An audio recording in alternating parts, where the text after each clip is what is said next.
परवरदिगार को भुला दिया है। हम नहीं समझ रहे कि अल्लाह ताला देख रहे हैं, अल्लाह ताला मौजूद है, हमने इसको भुला दिया है, हमारे सामने ये नहीं है। हजरत पीराने पीर गौसुल आजम दस्तगीर सैयदना व सनदना वो शेख अब्दुल कादिर जीलानी रहमतुल्लाह अलैह ने अपने मुरीदों का इम्तिहान लिया कि कौन पक्का मुसलमान है और कौन कच्चा मुसलमान है। हर एक के हाथ में कबूतर दिया कि ले जाओ, इसको ऐसी जगह ज़बा करो जहां कोई ना देखता हो। लोग लेके दौड़े, कोई दरख्त के पीछे ज़बा किया, कोई चट्टान के पीछे ज़बा किया, कोई घर के अंदर ज़बा किया, कोई पहाड़ की गार में ज़बा किया, और सब वापस आए। पूछा सबने ज़बा कर दिया? कहा जी ज़बा किया है। कहां? कहा किसी ने नहीं देखा। तो एक साहब जिंदा कबूतर लेके आए, उनसे कहा भाई तुमने क्यों नहीं ज़बा किया? क्या तुम्हें कोई पहाड़, कोई दरख्त, कोई घर नहीं मिला जिसमें छुप के ज़बा कर देते? तो उन्होंने कहा कि हुजूर दरख्त तो पहाड़ और घर बहुत मिले, लेकिन आपका हुक्म था कि ऐसी जगह ज़बा करो जहां कोई ना देखता हो। मैं जहां भी गया मुझे अल्लाह की याद आई, अल्लाह का जलवा नजर आया, और आपका हुक्म था कि कोई ना देखता हो और अल्लाह देख रहे थे, मैं कैसे ज़बा करता?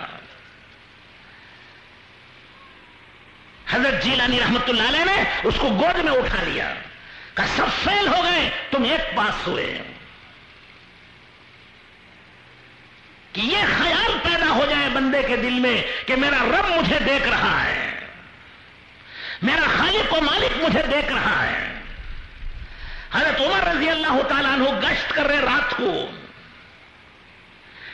आधी रात के बाद अंधेरे में एक झोपड़ी से दो औरतों की आवाज आ रही है बातें करने की। हजरत उमर खड़े हो गए सुनने के लिए कि क्या हो रहा है आधी रात में। बूढ़ी मां कहती है जवान बेटी से कि बेटी दूध में पानी मिला दे। वो बेटी कहते हैं कि अम्मा जान, अमीरुल मोमिनीन हजरत उमर ने दूध में पानी मिलाने से मना किया है। बूढ़ी मां कहती है अरे तेरा अमीरुल मोमिनीन यहां कहां बैठा है? रात है, अंधेरी है, बंद कमरा है, पानी मिला। तो वो लड़की कहती है अभी गैर शादीशुदा है। वो कहती है अम्मा जान, अमीरुल मोमिनीन तो यहां नहीं है, लेकिन हमारा और तुम्हारा और अमीरुल मोमिनीन का रब तो मौजूद है, वो तो देख रहा है। देखा आपने, एक जवान बच्ची है, उसके ईमान का क्या कमाल है। हजरत उमर रजी अल्लाह तआला अन्हु ने निशान लगाया घर को, फजर बुलवाया, उस लड़की से अपने बेटे का निकाह कराया,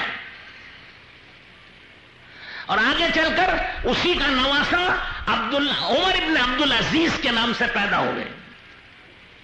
और उमर इब्न अब्दुल अजीज, इनकी हुकूमत 3 बर्रे आजमों पर थी। एशिया, यूरोप और अफ्रीका के तमाम मुल्कों पर इनकी हुकूमत थी।